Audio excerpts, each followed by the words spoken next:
आज हम भगवती सूत्र के आधार पर जानेंगे कि मोक्ष मार्ग यानी ज्ञान, दर्शन, चारित्र की आराधना करने वाले कम से कम और अधिक से अधिक कितने भवों या जन्मों में मुक्त हो सकते हैं, उसके बारे में जानेंगे।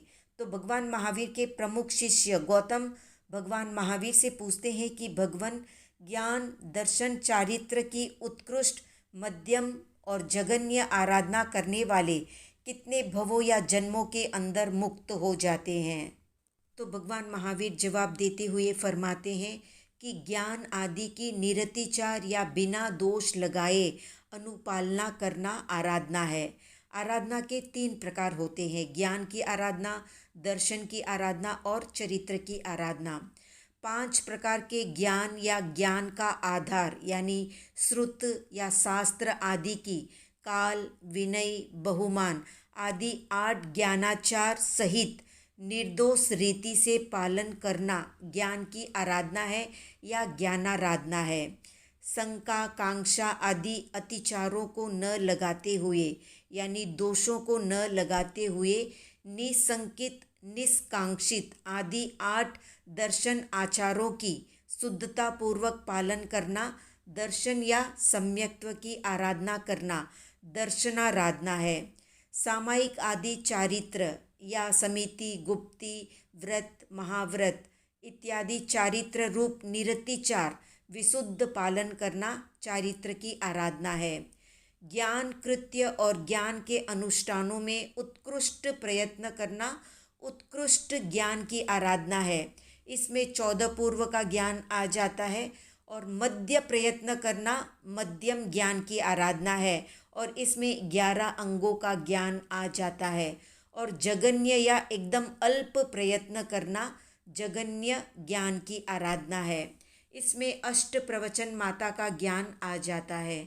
इसी प्रकार दर्शन और चारित्र की आराधना में उत्कृष्ट, मध्यम और जगन्य प्रयत्न करना उनकी उत्कृष्ट, मध्यम और जगन्य आराधना है।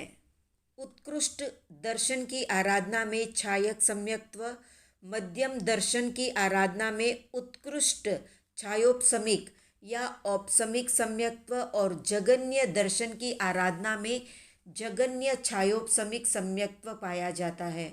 उत्कृष्ट चारित्र आराधना में यथाख्यात चारित्र, मध्यम चारित्र की आराधना में सूक्ष्म संप्राय और परिहार विशुद्धि चारित्र और जगन्य चारित्र की आराधना में सामायिक चरित्र और छेदोपस्थापनीय चरित्र पाया जाता है। अब जानते हैं ज्ञान, दर्शन, चारित्र की उत्कृष्ट, मध्यम और जगन्य आराधना करने का क्या फल मिलता है और कितने भव में व्यक्ति मुक्त होता है।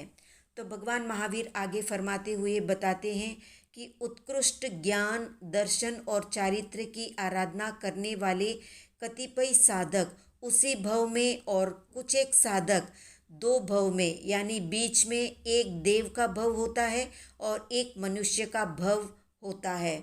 इस प्रकार इनका भव ग्रहण करके मोक्ष जाते हैं। तो कई जीव कल्पोपपन्न या कल्पातीत देवलोकों में विशेषतः उत्कृष्ट चारित्र की आराधना करने वाले एकमात्र कल्पातीत देवलोकों में उत्पन्न होते हैं। मध्यम ज्ञान, दर्शन और चारित्र की आराधना वाले कई जीव जगन्य 2 भव ग्रहण करके उत्कृष्ट तीसरे भव में यानी बीच में 2 भव देवों के करके अवश्य ही मोक्ष में जाते हैं।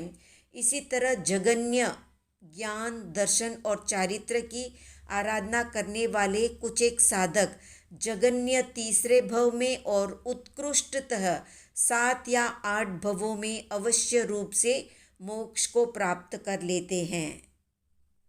तो ये कुल 7 भव देव संबंधी और 8 भव चारित्र संबंधी मनुष्यों के होते हैं।